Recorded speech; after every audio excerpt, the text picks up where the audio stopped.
सैकड़ों बरस पहले का जिक्र है कि काहिरा में एक सौदागर रहा करता था। इसका नाम हसन बगदादी था। यह सौदागर बड़ा दौलतमंद था। इसका एक खूबसूरत नौजवान बेटा भी था जिसका नाम था अली। सौदागर ने अपने बेटे को पहले कुरान मजीद पढ़वाया और फिर दीनी तालीम दिलवाई। जब सौदागर का बेटा बड़ा हो गया तो वो अपने बाप के साथ तजारत में हाथ बंटवाने लगा। कुछ दिनों के बाद हसन बीमार पड़ गया। उसका इलाज होता रहा और उसका मर्ज भी बढ़ता रहा। हसन समझ गया कि बस अब उसका वक्त करीब आ चुका है, तो इसने अपने बेटे को पास बुलवाया और कहा कि बेटा, यह दुनिया वाकई फ़ानी है और इसकी हर चीज़ आनी जानी है, लेकिन इसके बाद जो ज़िंदगी है वो हमेशा के लिए है। बेटा, अब मेरा आखिरी वक्त है, इसलिए मैं तुम्हें कुछ वसीयत करना चाहता हूँ। अगर तुमने मेरी बात मानी तो तुम हमेशा खुश रहोगे, और अगर तुमने मेरी बात ना मानी तो तुम्हें अपनी नाफरमानी पर पछताना पड़ेगा। यह सुनकर अली ने अपने बाप से कहा कि अब्बा जान, आपका हुक्म बजा लाना तो मेरे लिए हर एतबार से लाजमी है, तो भला मैं इसके खिलाफ़ कैसे जा सकता हूँ। फिर हसन ने कहा, तो बेटा सुनो, मैं तुम्हारे लिए इतनी दौलत छोड़कर जा रहा हूँ कि तुम हर रोज़ भी 400 दीनार खर्च करते रहोगे, तब भी उसमें कोई कमी नहीं आएगी। लिहाजा तुम हमेशा अल्लाह पाक से डरते रहना और गरीबों की मदद करना, और हमेशा ऐसे लोगों की सोहबत अख्तियार करना जो नेक हों, और हमेशा बुरे लोगों से दूर रहना, और अपने दिल में गलत ख्याल को कभी ना आने देना। अपने नौकरों, अपनी बीवी बच्चों के साथ हमेशा नरमी से पेश आना। इसके बाद सौदागर ने और भी बहुत सी बातें अपने बेटे से की, और फिर अली अपनी बाप की बातें सुनकर आप दीदा हो गया और कहने लगा कि अब्बा जान, आप तो ऐसी बातें कर रहे हैं जैसा कि लोग हमेशा के लिए रुखसत होते वक्त करते हैं। ऐसा कहने के बाद अली अपने बाप से लिपट गया, और फिर कुछ ही देर में हसन की रूह परवाज कर गई। बाप के मरने के बाद हसन पर गम का पहाड़ टूट पड़ा और घर में कोहराम मच गया। बाप के दोस्तों ने उसे घेर लिया और फिर सारे जनाजा लेकर कब्रिस्तान पहुंच गए। उसके बाद 40 दिन तक अली अपने घर में ही रहा, सिर्फ नमाज के लिए मस्जिद चला जाता था। आखिर एक दिन इसके सारे दोस्त अहबाब आ गए। ये उन सौदागरों के बेटे थे जो इसके बाप के दोस्त थे। इसके दोस्तों ने अली से कहा कि तुम ऐसे कब तक शौक मनाते रहोगे? तुमने तो कारोबार और दोस्त अहबाब सब की तरफ से लापरवाही अख्तियार कर रखी है। चलो अब उठो और घोड़े पर सवार होकर हमारे साथ चलो और अपना दिल बहलाओ। चनाचे अली ने उनकी बात मान ली और घोड़े पर सवार होकर उनके साथ दिन भर घूमता फिरता रहा। जब रात हुई तो सब अपने अपने घरों में चले गए। अगले रोज़ भी ऐसा ही हुआ कि उसके सब दोस्त अहबाब आ गए और फिर सब वो घूमने फिरने के लिए चले गए और खूब खाते पीते रहे। कुछ दोस्त शराब भी ले आए और अली को देते हुए बोले, इसे पियो, इससे तुम्हारा सारा गम दूर हो जाएगा। चनाचे ये दिन भर यूं ही अयाशियाँ करते रहे। रात को जब अली घर वापस आया तो उसकी बीवी ने देखा कि अली नशे में लड़खड़ा रहा है। तो अली की बीवी ने कहा, मेरे सरताज, क्या तुम अपने बाप की नसीहत को भूल गए? अली ने कहा कि ये सब मेरे अच्छे दोस्त हैं और ये उन्हीं ताजरों के बेटे हैं जो मेरे बाप के दोस्त हुआ करते थे। चनाचे वो यूं ही दोस्तों के साथ अयाशियाँ करता रहा। फिर एक दिन अली को पता चला कि उसने तो काफ़ी सारी दौलत खर्च कर डाली है, लेकिन फिर अली को ख्याल आया कि मेरे पास तो बहुत सारी दौलत अभी भी बाकी है। बस फिर वो 3 साल तक इसी तरह अयाशियाँ करता रहा। उसकी बीवी उसे बहुत समझाती रही, लेकिन उसने अपनी बीवी की एक ना सुनी। आखिरकार उसने अपनी सारी दौलत उड़ा दी और फिर घर के जेवरात बेचने लगा और आखिर में उसने अपना घर भी बेच डाला। इसके पास सिर्फ इसकी बीवी और 2 बच्चे बाकी रह गए थे। बागात, मकान, वो हर चीज़ लुटा चुका था। एक दिन उसकी बीवी ने अली से कहा कि जाओ, अब अपने दोस्तों के पास ही चले जाओ और उनसे कुछ मांग लाओ ताकि आज का दिन तो आसानी से गुजर जाए। चनाचे अली एक एक करके अपने तमाम दोस्तों के पास गया, लेकिन उसके दोस्तों ने यहाँ वहाँ की बातें करके सब ने उसे टाल दिया। जब अली ने अपने दोस्तों का ये रवैया देखा तो उसे बहुत दुख हुआ और फिर अपनी बीवी से कहने लगा कि मुझे यहाँ से कहीं और चले जाना चाहिए, हो सकता है अल्लाह पाक कोई सूरत पैदा कर दे। चनाचे वो अपनी बीवी बच्चों से इजाज़त लेकर वहाँ से रवाना हो गया और वो एक बंदरगाह पर पहुँच गया। इत्तेफाक से उसे बंदरगाह पर अपने बाप का एक पुराना दोस्त दिखाई दिया। उस आदमी ने अली से पूछा कि बेटा तुम कहाँ जा रहे हो? अली ने कहा कि मैं दूसरे मुल्क जा रहा हूँ, वहाँ पर मेरे कुछ दोस्त हैं। उस आदमी ने यह सुना तो अली को कुछ पैसे दे दिए और उसे खाना भी दे दिया। अली जब दूसरे शहर पहुँचा तो वो इधर उधर मारा मारा फिरने लगा। उसे समझ नहीं आ रहा था कि वो कहाँ जाए। उसे वहाँ पर एक सौदागर मिला। उस सौदागर ने जब अली को देखा तो उसे उस पर रहम आ गया। लिहाजा वो सौदागर अली को अपने घर ले गया और फिर अली उस सौदागर के घर ही रहा। कुछ दिन यूं ही गुजर गए। फिर अली ने सोचा कि आखिर मैं कब तक किसी के घर में यूं ही रहता रहूँगा। फिर अली वहाँ से निकला और फिर जाकर एक और जहाज़ पर सवार हो गया। ये जहाज़ मुल्क शाम जा रहा था। रहमदिल सौदागर ने कुछ रकम अली को दे दी और अली मुल्क शाम पहुँच गया और फिर मुल्क शाम से अली दमिश्क पहुँच गया। वहाँ पर उसने देखा कि एक काफ़िला बगदाद जा रहा है। अली भी उस काफ़िले के साथ हो लिया। अब खुदा की कुदरत कि उस काफ़िले में से एक शख्स अली पर मेहरबान हो गया। उस आदमी ने सफ़र में अली को अपने साथ ले लिया। वो सफ़र के दौरान आपस में बातें करते रहे और आखिरकार वह बगदाद के बिल्कुल करीब पहुंच गए और सिर्फ एक दिन की मुसाफत बाकी रह गई थी कि अचानक डाकुओं ने उस काफ़िले पर हमला कर दिया। अब उसमें से बहुत कम लोग ही अपनी जान बचाकर वहां से भाग पाए और ज़्यादातर काफ़िले के लोग डाकुओं के हाथों मारे गए। बहरहाल अली किसी तरह से अपनी जान बचाकर वहां से भाग निकला और शाम के वक्त शहर पनाह के दरवाजे पर पहुंच गया। वहां पर अली ने पहरेदारों से कहा कि मुझे अंदर दाखिल होने दो। पहरेदारों ने पूछा कि तुम कहां से आ रहे हो? अली ने कहा कि मैं काहिरा से आ रहा हूं। मेरे पास बहुत सा साजो सामान था, लेकिन डाकुओं ने हमसे सब लूट लिया। मैं बड़ी मुश्किल से अपनी जान बचाकर भागा हूं। पहरेदारों ने जब अली की बात सुनी तो उन पहरेदारों को अली पर रहम आ गया और उन्होंने एक रात के लिए अली को अपने पास रख लिया। अली ने रात के वक्त एक दिरहम निकाल कर उन पहरेदारों को दिया और कहा कि इससे सब के लिए खाना ले आओ। जब सुबह हुई तो एक पहरेदार अली को अपने साथ लेकर शहर के सबसे बड़े सौदागर के पास पहुंच गया। इस अमीर सौदागर को अली की बातों पर यकीन आ गया, क्योंकि वो सुन चुका था कि काफिले को डाकुओं ने लूट लिया है। चुनाचे उसने अली को अपने घर में बड़ी इज्जत के साथ रखा और उसे अच्छा लिबास पहनने के लिए दिया। फिर उस अमीर सौदागर ने अपने एक गुलाम से कहा कि मसूद, इनको मेरे मकानात दिखा दो और फिर जो मकान इन्हें पसंद आ जाए उसकी चाबी इनके हवाले कर दो। चुनाचे वो गुलाम और अली रवाना हो गए। अली ने देखा कि एक सड़क के करीब 3 खूबसूरत मकान बने हुए हैं। अली ने पहले और दूसरे मकान की तरफ देखा और फिर उस गुलाम से कहा कि वो तीसरा जो मकान है वो किसका है? उस गुलाम ने कहा कि वो मकान भी मेरे आका का है।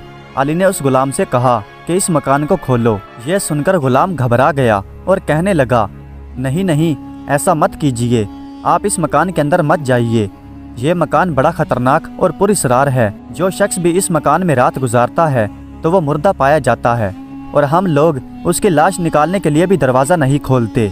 अली ने जब ये सुना तो अली ने गुस्से में कहा कि खोलो इसे। अली अपने दिल में सोचने लगा कि क्या पता मैं जब इस मकान में रात गुजारूं तो सुबह के वक्त मैं भी मुर्दा पाया जाऊं और मैं सारी फिक्रों से आज़ाद हो जाऊं। चुनाचे गुलाम ने उस मकान का दरवाज़ा खोल दिया। जब वो दोनों अंदर दाखिल हुए तो अली ने गुलाम से कहा कि लाओ, इस मकान की चाबी मुझे दे दो। लेकिन गुलाम कहने लगा, नहीं, पहले मैं ज़रा मालिक से पूछ लूँ। जब मालिक को इस बात की खबर हुई तो उस मालिक ने भी अली को समझाने की बहुत कोशिश की, लेकिन अली अपनी ज़िद पर अड़ा रहा। चनाचे मजबूर होकर उस सौदागर ने मकान की चाबी अली के हाथ में थमा दी, लेकिन एहतियातन अली से एक तहरीर लिखवा ली कि इस मकान में ठहरने की जिम्मेदारी अली की खुद की है। फिर अली उस मकान में जाकर बैठ गया। थोड़ी देर बाद गुलाम खाना लेकर आया। जब अली ने खाना खा लिया तो गुलाम बर्तन लेकर वापस चला गया और फिर अली ने एक तरफ एक कमरे में बिस्तर बिछाया और उस पर लेट गया। अचानक अली को कहीं से आवाज़ आई, ए अली इब्ने हसन, क्या मैं सोना रवाना करूं? अली ने इधर उधर देखा और फिर घबराकर पूछा, किधर है वो सोना जो तुम रवाना करना चाहते हो? अभी अली के मुंह से ये अल्फाज पूरे निकले भी नहीं थे कि अचानक छत के ऊपर से अशरफियों की बारिश होने लगी और इतनी बारिश हुई कि वो कमरा आधा अशरफियों से भर गया। फिर जब वह अशरफियों की बारिश रुकी तो आवाज़ आई कि अब मुझे तो आज़ाद कर दीजिए ताकि मैं यहाँ से निजात पाऊँ और अपनी राह लूँ। मेरे ज़िम्मे जो खिदमत थी वो मैं अदा कर चुका हूँ और मेरे पास जो सोना आपके लिए रखवाया गया था वो मैं आपके सपुर्द कर चुका हूँ। ये सुनकर अली ने कहा कि मैं खुदा के नाम पर तुमसे ये पूछता हूँ कि इन सोने के अशरफियों का सबब क्या है? जवाब में आवाज़ आई कि ये सोना कदीम अरसे से चला आ रहा है और जो कोई शख्स भी रात गुजारने के लिए इस महल में आता था तो हम उससे पूछते थे कि क्या सोना रवाना कर दें।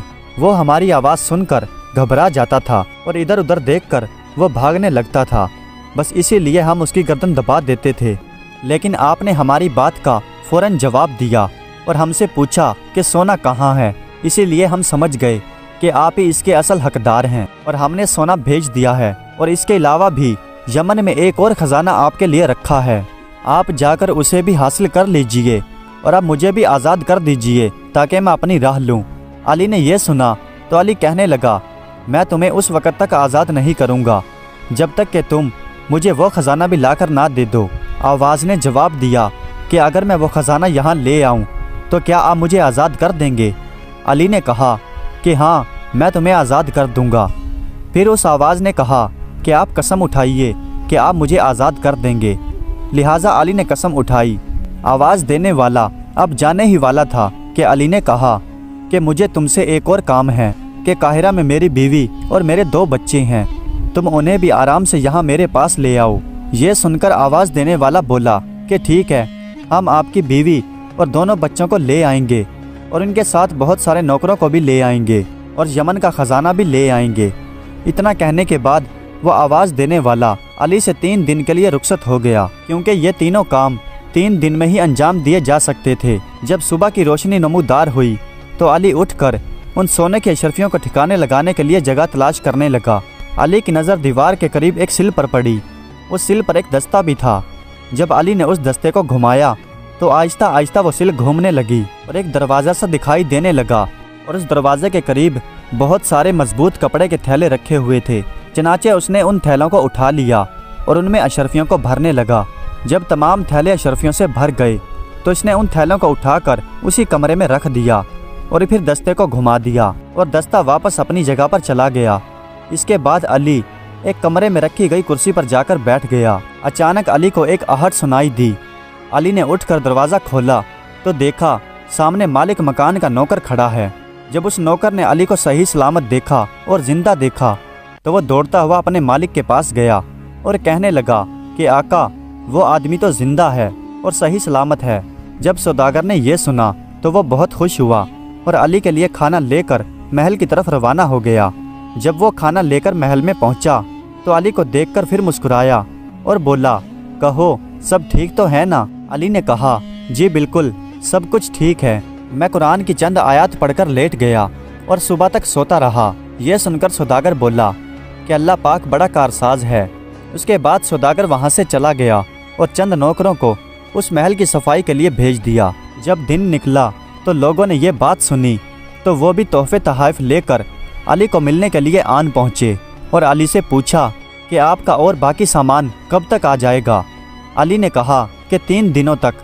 جب 3 دن گزر گئے تو وہ سامان لانے والا جنات علی کے سامنے حاضر ہو گیا۔ وہ جنات علی سے بولا کہ آپ کا سامان آ رہا ہے، جائیے اور اسے حاصل کر لیجئے۔ اس کے بعد علی نوکروں اور غلاموں کے پاس گیا اور انہیں کہنے لگا کہ میرے ساتھ چلو، ایک قافلہ آ رہا ہے اور اسی کے ہمراہ میری بیوی اور میرے 2 بچے ہیں اور کچھ سامان ہیں۔ چنانچہ نوکر غلام علی کے ساتھ چل پڑے۔ تھوڑی دور جانے کے بعد انہوں نے دیکھا کہ گرد و غبار اڑ رہی ہے۔ جب گرد و غبار ختم ہوئی تو انہوں نے دیکھا کہ سامنے سے بہت سے اونٹ، گھوڑے، گدھے اور کچھ نوکر چاکر ناچتے گاتے آ رہے ہیں۔ جب وہ سارا قافلہ قریب پہنچا تو نوکر غلاموں کا جو سب سے بڑا سردار تھا وہ آگے بڑھا اور علی کے ہاتھ پر بوسہ دے کر بولا کہ میرے آقا، ہمیں آنے میں دیر ہو گئی۔ دراصل ہمیں کل ہی پہنچ جانا چاہیے تھا، لیکن ہم چور اور ڈاکوؤں کے ڈر سے ہم نے رات کے وقت سفر کرنا مناسب نہیں سمجھا۔ اس کے بعد علی اور اس کے ساتھ آئے ہوئے وہ سوداگر گھوڑوں پر سوار ہو گئے اور اس قافلے کے آگے آگے چلنے لگے۔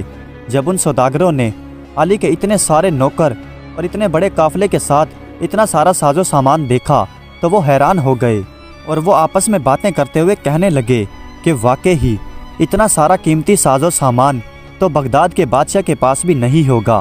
وہ باتیں کرتے ہوئے علی کے مکان کے قریب پہنچ گئے اور پھر سارے مرد علی کے قریب ٹھہرے اور ساری عورتیں علی کی بیوی کے پاس۔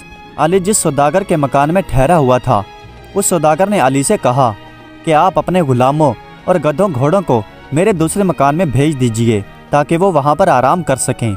علی نے کہا کہ اس کی ضرورت نہیں، یہ کل کسی دوسری جگہ پر چلے جائیں گے۔ چنانچہ دوسرے دن علی نے ان سب کو بھیج دیا۔ جب وہ سارے جند جنات آزاد ہوئے تو وہ بہت خوش ہوئے اور سارے اڑ کر وہاں سے چلے گئے۔ پھر علی اپنی بیوی کے پاس گیا اور تنہائی میں کہنے لگا کہ اب بتاؤ کہ میری غیر موجودگی میں تم پر کیا گزری؟ علی کی بیوی نے بتایا کہ وہ بہت پریشان رہی، تنگ دستی اور پریشانیوں سے وہ گھری رہی۔ علی نے جب اپنی بیوی کی بات سنی تو علی نے کہا کہ بس اب اللہ کا شکر ادا کرو کہ اب ہمارے پاس ہر چیز ہے، بس اب مجھے یہ بتاؤ کہ تم یہاں تک کیسے آئی؟ یہ سن کر علی کی بیوی نے بتایا کہ اس رات کو میں اپنے بچوں کے ساتھ سو رہی تھی کہ اچانک مجھے کسی نے جگا دیا اور ہمیں اٹھا کر ہوا میں اڑتا ہوا ایک قافلے کے پاس لے گیا۔ ہم نے وہاں پر بہت سارے اونٹ، بہت سارے گدھے، بہت سارے گھوڑوں کا ایک قافلہ دیکھا۔ اس کے علاوہ بہت سارے نوکر چاکر بھی تھے۔ میں نے ان سے پوچھا کہ آپ لوگ کون ہیں؟ تو انہوں نے مجھے بتایا کہ ہم بغداد والے علی ابن حسن کے ملازم ہیں اور انہوں نے آپ کو لینے کے لیے ہمیں بھیجا ہے۔ پھر میں نے ان سے پوچھا کہ کیا وہ جگہ قریبی ہے؟ پھر انہوں نے بتایا کہ صرف ایک رات کا سفر باقی ہے۔ پھر علی نے پوچھا کہ تمہیں یہ لباس کس نے دیا؟ اس نے بتایا کہ سالار قافلہ نے۔ اس نے ایک صندوق کو کھولا اور اس کے اندر سے یہ کپڑا نکال کر چابی میرے حوالے کر دی اور مجھ سے کہا کہ یہ چابی علی کے حوالے کر دیجئے گا۔ اتنا کہنے کے بعد علی کی بیوی نے وہ چابی علی کے حوالے کی اور اسے ایک صندوق دکھایا۔ علی نے جب اس صندوق کو کھولا تو علی نے دیکھا تو اس میں بہت سارے قیمتی اور عمدہ کپڑے رکھے ہوئے ہیں اور دوسرے صندوقوں کے بھی چابیوں کے گچھے رکھے ہوئے ہیں۔ علی اور اس کی بیوی نے دوسرے صندوق بھی کھولنا شروع کر دیے۔ ان صندوقوں کے اندر بہت سارے قیمتی ہیرے زیورات رکھے ہوئے تھے اور بے شمار خزانہ تھا۔ پھر علی اپنی بیوی کو لے کر اس کمرے کے پاس آیا جہاں پر وہ پتھر کی سل رکھی ہوئی تھی۔ علی نے سل کے دستے کو گھمایا تو سل کھسک گئی اور دوسرے کمرے کا دروازہ نمودار ہوا۔ اس کمرے کے اندر وہ ساری سونے کی اشرفیاں تھیلوں میں بھری ہوئی رکھی تھی۔ علی کی بیوی نے پوچھا کہ یہ اتنا سارا سونا کہاں سے آیا؟ اس کے بعد علی نے سارا قصہ اپنی بیوی کو کہہ سنایا۔ علی کی بیوی نے کہا کہ خدا کا لاکھ لاکھ شکر ہے، لیکن میرے سرتاج اب کبھی بھی برے لوگوں کی صحبت اختیار مت کیجیے گا، خدا سے ڈرتے رہیے گا اور نیک کام کرتے رہیے گا۔ علی نے اپنی بیوی کی بات سنی تو کہنے لگا، بیگم تم پریشان مت ہو، میں تمہارے مشورے کے مطابق ہی چلوں گا اور اللہ پاک سے دعا کرتا رہوں گا کہ وہ مجھے سیدھے رستے پر چلنے کی توفیق اور طاقت دے۔ اور اس طرح علی بغداد کا سب سے بڑا اور سب سے مشہور سوداگر بن گیا اور وہ ہنسی خوشی زندگی گزارنے لگے۔ پیارے دوستو، امید کرتا ہوں کہ آج کی یہ ویڈیو آپ کو پسند آئی ہوگی۔ اگر ویڈیو اچھی لگی ہو تو کمنٹس میں اپنی رائے کا اظہار ضرور کیجیے گا۔ ہمارے چینل کو سبسکرائب کر دیجیے گا۔ ویڈیو دیکھنے کا بہت بہت شکریہ۔